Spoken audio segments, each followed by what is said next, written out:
힘들고 지쳐 낭만하고 넘어져 일어날 힘 전혀 없을 때에 조용히 다가와 손잡아 주시며 나에게 말씀하시네. 나에게 실망하며 내 자신 연약해 고통 속에 눈물 흘릴 때에 못자국 난 그 손길 눈물 닦아주시며 나에게 말씀하시네.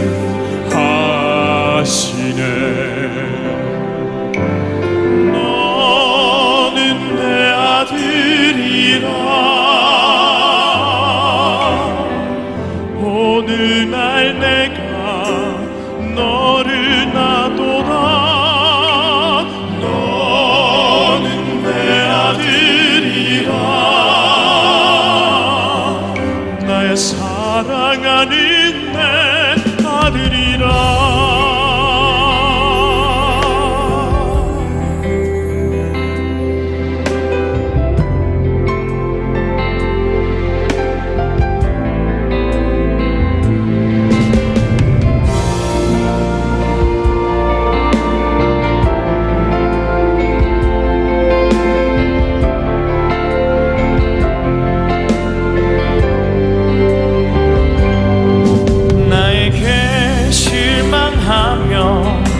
내 자신 연약해 고통 속에 눈물 흘릴 때에 못자국 난 그 손길 눈물 닦아주시며 나에게 말씀하시네.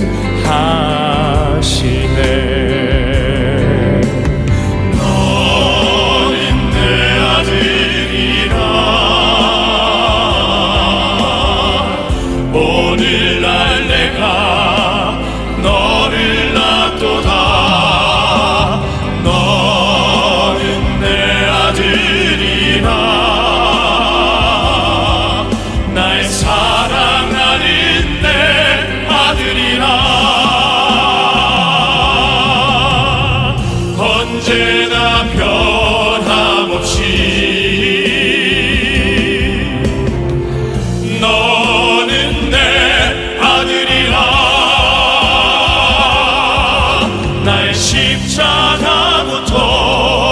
산의 그 고통으로 내가 너를 낳았으니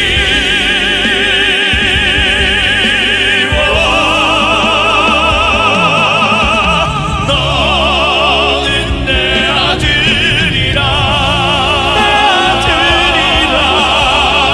오늘날 내가 너를 놔도다.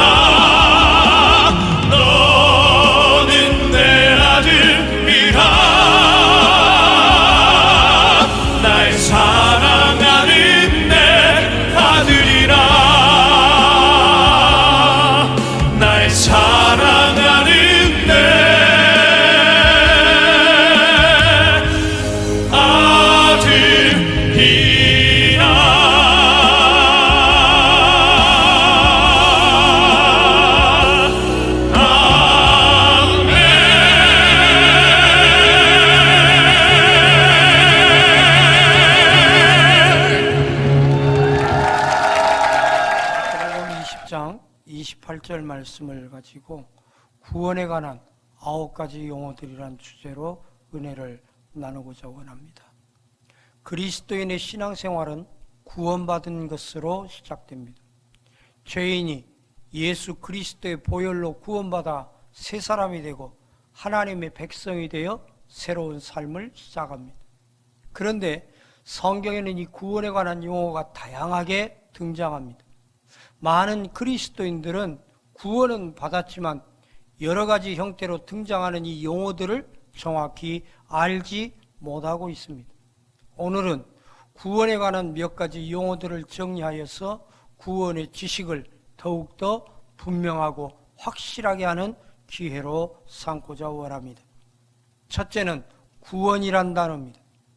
구원이란 말은 일반적인 광의의 개념으로 구속, 중생, 의롭게 됨, 전과, 양자됨, 거룩하게 됨, 화목, 화해 등의 의미를 포괄하여 사용되고 있습니다.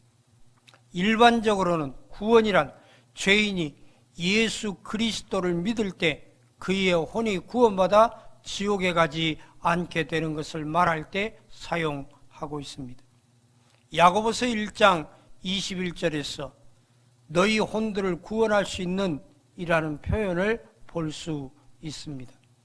시편 40편 8절에서는 이는 그들의 혼의 구속은 귀한 것이요 라고 기록되어져 있습니다.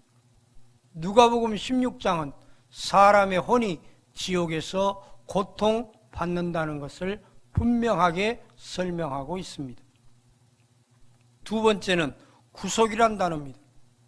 구속은 죄인이 노예 상태에 있었는데 하나님께서 값을 치르고 사셨다는 뜻으로 우리는 예수 그리스도의 죽음으로 완전히 값이 지불되어 속박에서 풀려나 자유롭게 된 것입니다.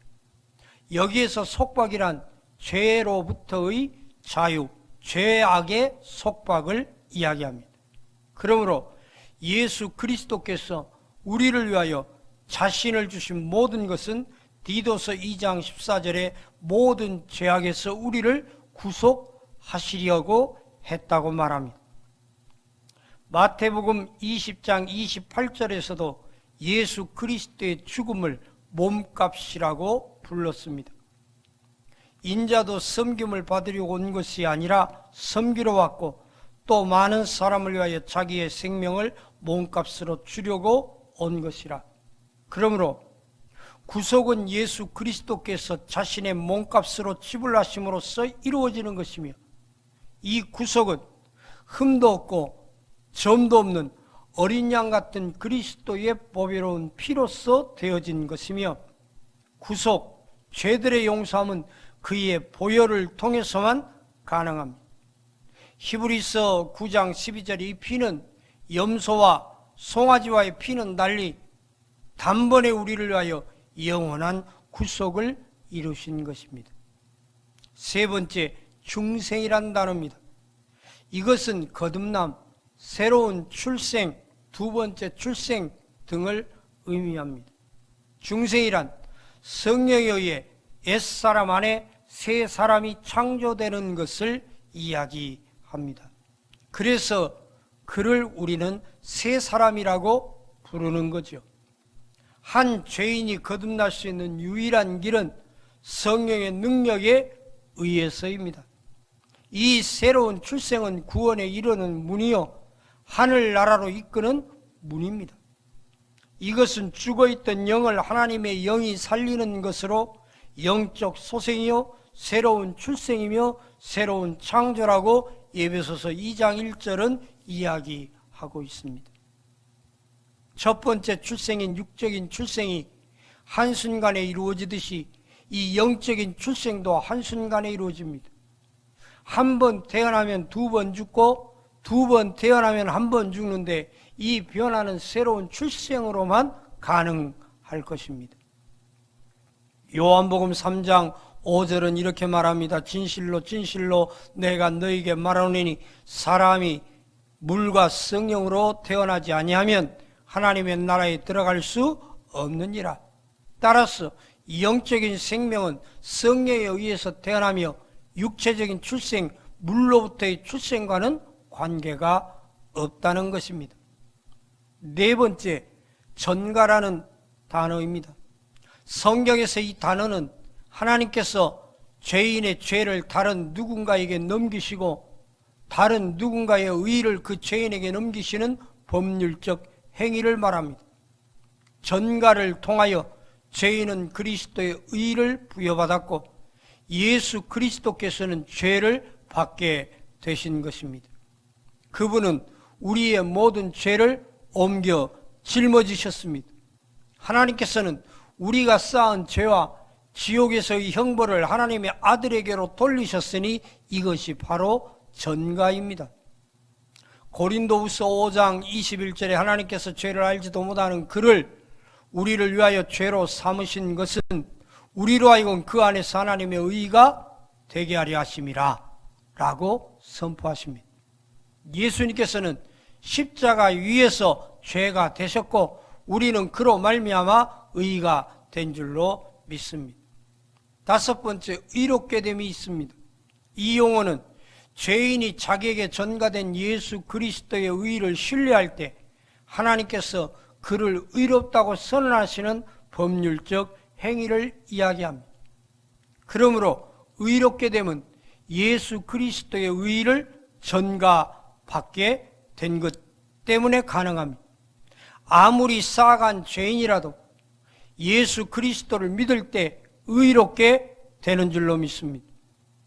행함이 없어도 불경건한 자를 의롭다 하시는 그분을 믿는 사람에게는 그의 믿음이 의로 여겨지느니라. 로마서 4장 5절 말씀입니다.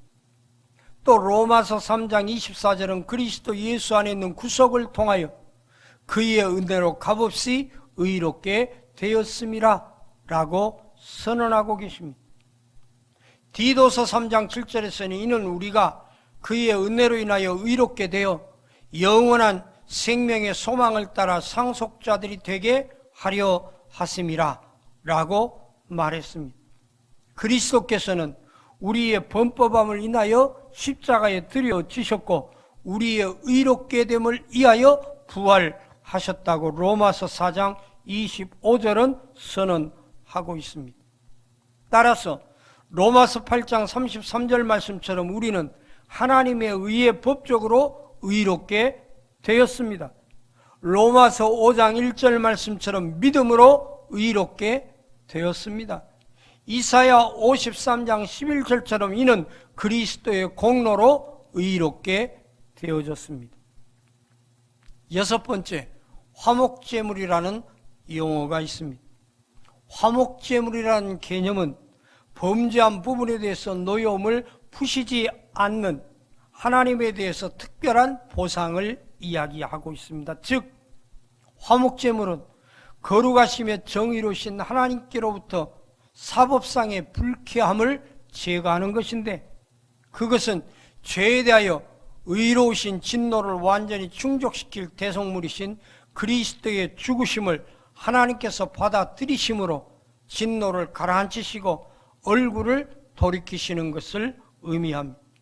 또한 이 용어는 주님께서 그 제물에 만족하셨다는 것을 의미합니다.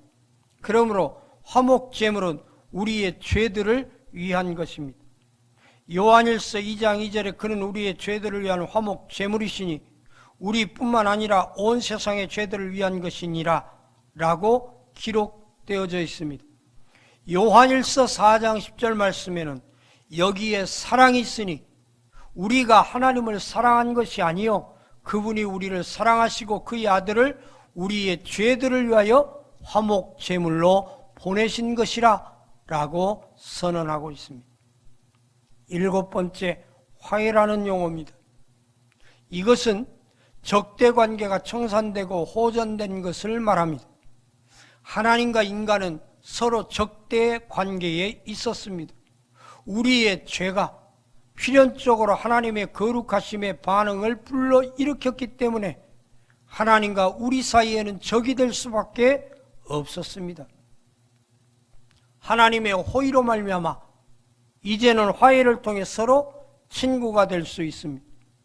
사도 바울은 로마서 5장 10절에서 우리가 원수 되었을 때에도 그의 아들의 죽음으로 인하여 하나님과 화해하게 되었으니 더욱더 화해하게 된 우리는 그의 생명으로 인하여 구원받게 되리라고 말합니다.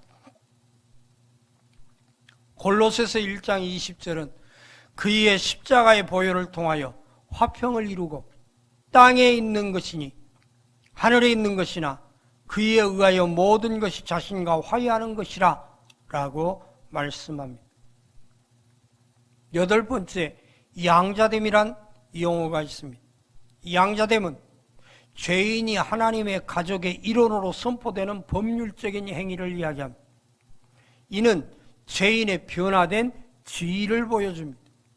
양자됨이란 두 가지 의미인데, 첫째, 자식이 아닌 사람을 아들로서 가족 안으로 받아들이는 개인적인 행위를 의미하고, 둘째, 아들을 상속자로서 인정하는 공식적인 법률 행위 혹은 의식을 이야기합니다. 일종의 성인식과 같은 이 의식이 치러지기까지 어린아이는 집안의 종들과 크게 다를 바 없었다고 갈라디아서 4장 1절은 설명합니다. 따라서 이 용어는 하나님과 우리의 관계를 말하는 것이 아니라 하나님 앞에서의 우리의 지위에 관련된 이야기입니다. 믿는 사람은 중생에 의해서 하나님의 자녀가 되며, 이 자녀는 양자됨에 의하여서 성숙한 아들의 지위를 얻게 될 것입니다. 갈라디아서 4장 7절은 이렇게 설명합니다. 그러므로 너는 더 이상 종이 아니요 아들이니 아들이면 그리스도를 통한 하나님의 상속자니라. 중요한 것은 이것은 구원을 받을 때 같이 순간적으로 일어나게 되어집니다. 마지막 9번째로 거룩하게 됨, 성화라는 용어입니다.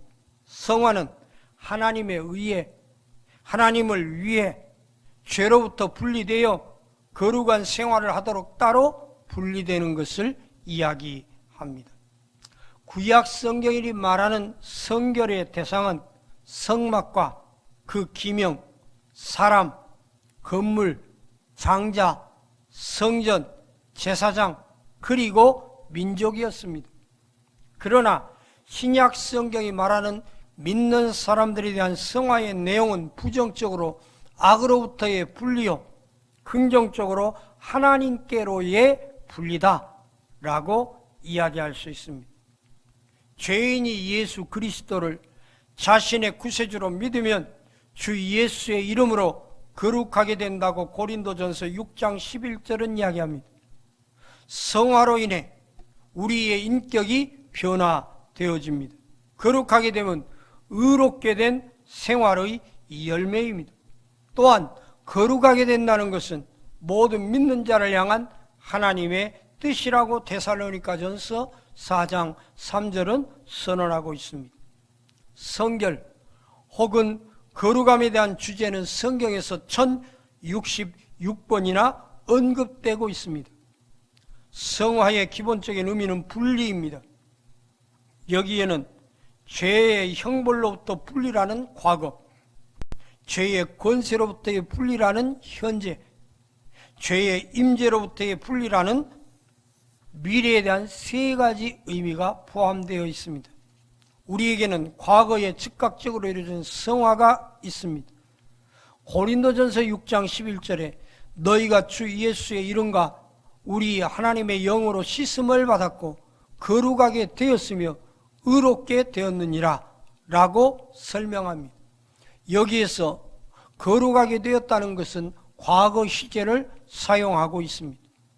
히브리서 10장 8절에서 12절까지 말씀에 우리가 예수 그리스도를 구세주로 고백했을 때에 우리는 단번에 영원토록 거룩하게 되었다고 선언합니다. 두 번째 성화의 현재적 단계는 데살로니가전서 4장 3절에 기록되어 있습니다. 하나님의 뜻은 이것이니 곧 너희의 거룩함이니라. 너희는 음행을 삼가고. 그러나 이 일은 한꺼번에 되지 않으며 하루하루 차근차근 말씀을 통하여서 진행될 것입니다. 셋째, 미래의 때 우리는 그분과 같이 될 것이라고 요한일서 3장 2절은 이야기하고 있습니다. 데살로니가전서 5장 23절과 24절의 말씀을 읽겠습니다. 화평의 하나님께서 너희를 온전히 거룩하게 하시고 너희 온 영과 혼과 몸이 우리 주 예수 그리스도께서 오실 때까지 책망할 것이 없게 보존되기를 하나님께 기도하라. 너희를 부르시는 분은 신실하시니 그가 또한 이것을 행하시리라. 하나님 아버지, 오늘 우리는 구원에 관한 9가지 용어를 차근차근 살펴보았습니다. 믿음의 확신 있게 하시고 거룩한 자로서 세상과 구별된 삶을 살게 하옵소서. 이제는 우리 주 예수 그리스도의 은혜와 하나님 아버지의 무한하신 사랑과 성령의 교통하심이 사랑하는 성도들과 그들의 가정 위에 지금부터 영원까지 함께 계시기를 축원하옵나이다. 생명의 말씀으로 나를 채우사 주의 길 예비